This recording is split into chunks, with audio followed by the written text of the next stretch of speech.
Senate, under the leadership of Akpabio, have decided to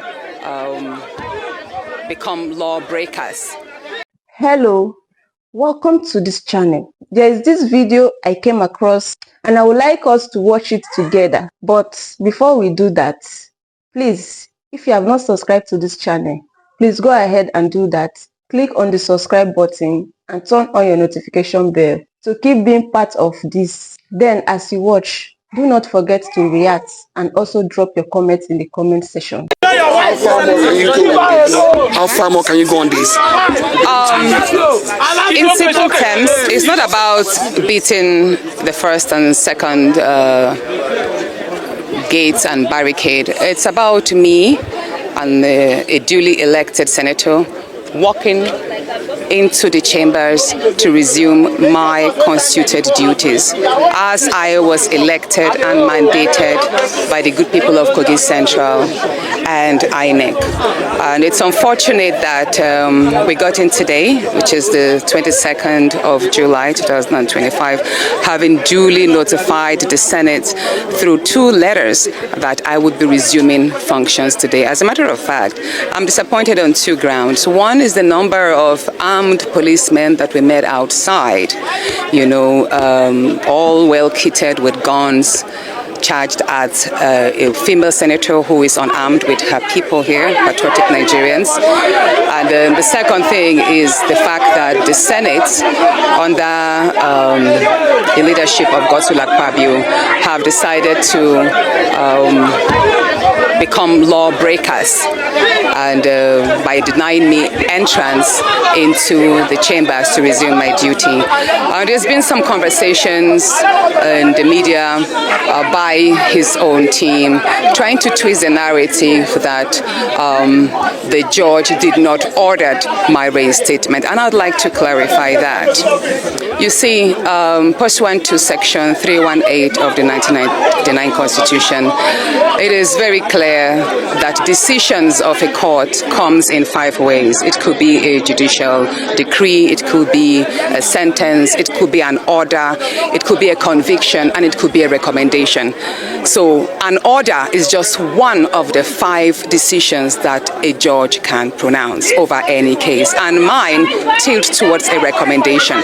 Now you would think that a recommendation is a voluntary, that means the Senate has either they comply or they have the right not to comply, but I'd like to clarify that. Again, if you go further to the to Section 287, subsection 3 of the 1999 Constitution, again, it actually specifies in clear terms that decisions, that's any of these 5 decisions of any of the possible on every authority. So what that means in simple terms, whether they mention that the Justice Binta Nyako of the Federal High Court made an order or made a sentence or made a judicial decree or a recommendation, whatever, however they want to interpret the literal words, interpretation of the words, it is still a decision of a court and it is still binding on the National Assembly. The second issue that I have seen withering around the media is that the Senate appealed the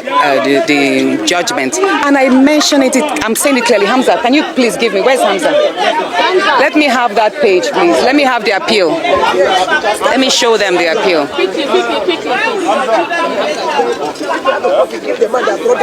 Now, this is the appeal that was initiated last week against Justice Binta Nyako's judgment.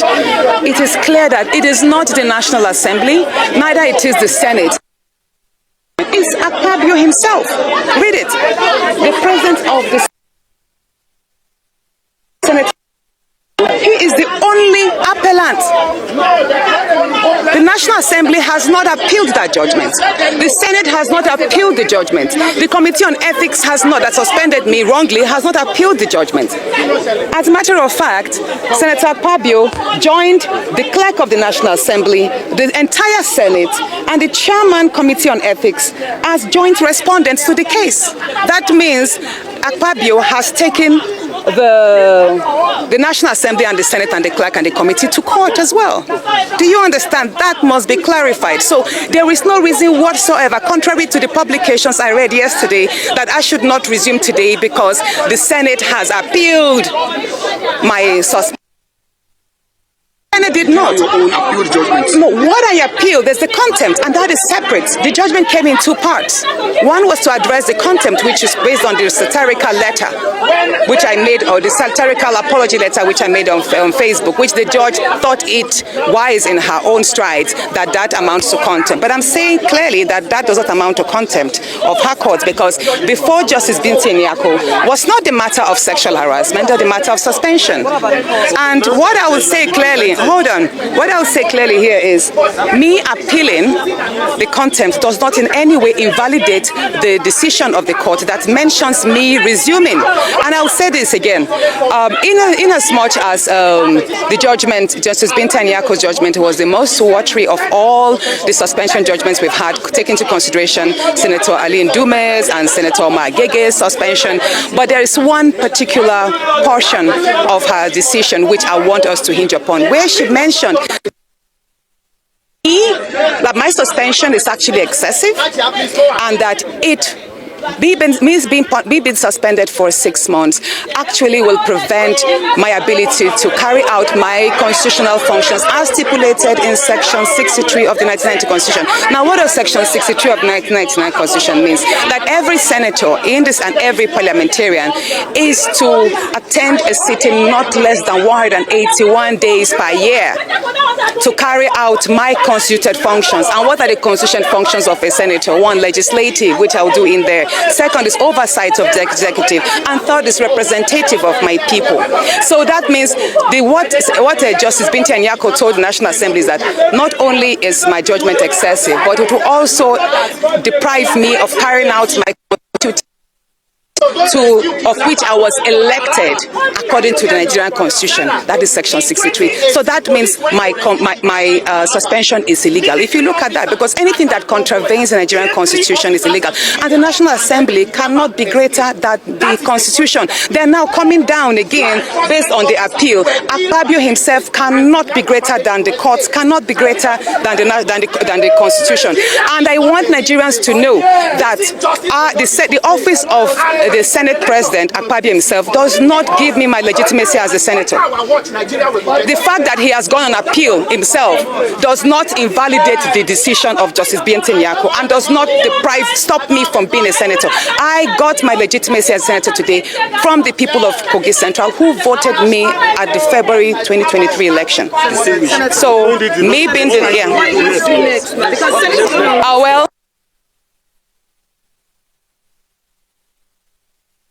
In their mind, the most important thing is I am proving to the good people of Kogi Central and Nigerians at large, especially the women who have continuously written to me that they have derived courage in my actions so far.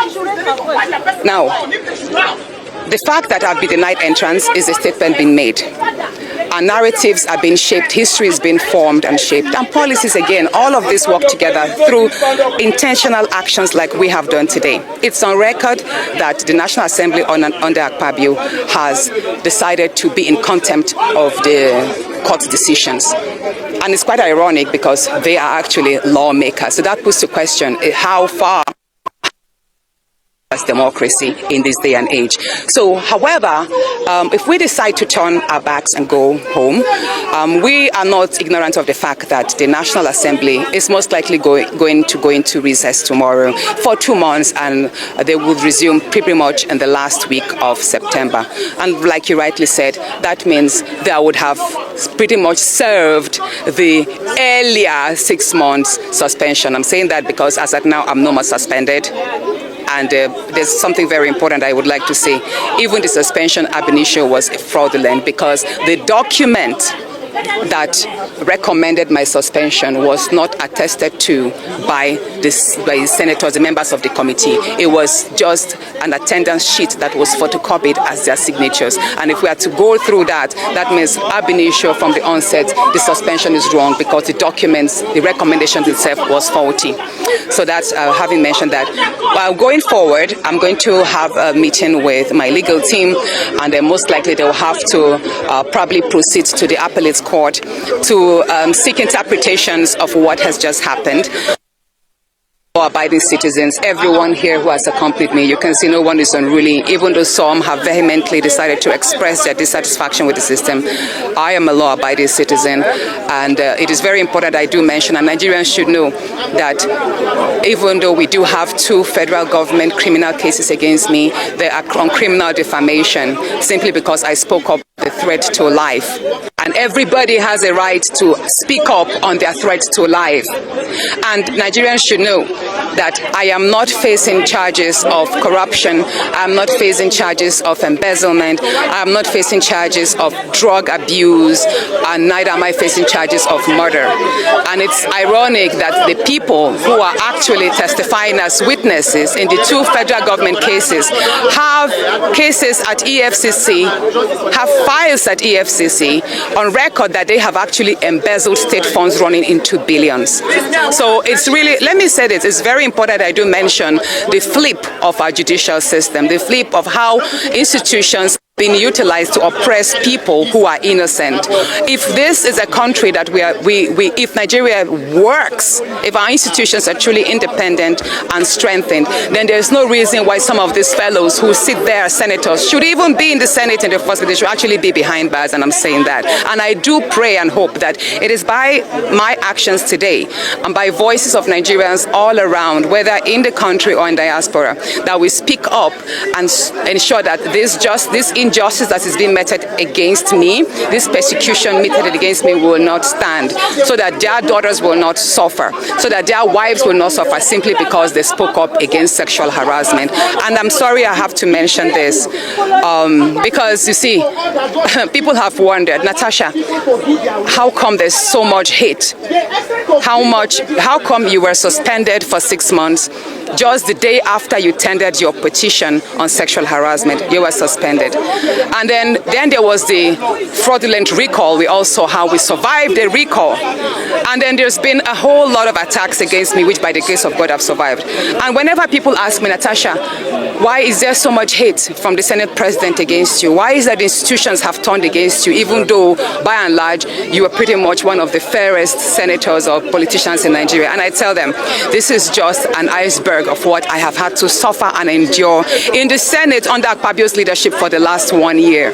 Many of you thought that my speech on that floor, when I told him I was not afraid of him, and I did mention, I said, if you make me speak to the media on what I have had to endure in your hands, it will go pretty. And that's to let Nigerians know that that outburst I had on the floor was just a compilation of so many wrongs that Akpabio has meted against me.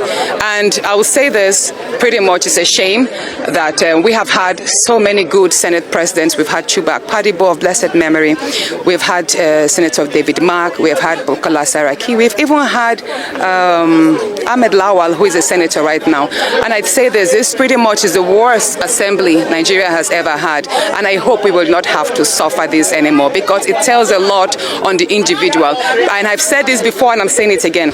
The Senate President, Godswill Akpabio, as if it's the 3rd term governor of Akwa Ibom. Many senators are afraid. You've all seen what happened. You are not allowed to speak. When you try to speak or air your views on certain issues that are critical, you get shut down if it does not conform with what he wants. Official reason given to you for why you're not allowed in there? So far, I've not been given any official reason. I've only read on the papers yesterday that I should not resume today because the Senate has appealed. And that is why I presented to you that the Senate has not appealed the judgment. It is Akpabio himself. He is abusing power by willing the entire institutions to fight me. It's a personal vendetta that Akpabio is unleashing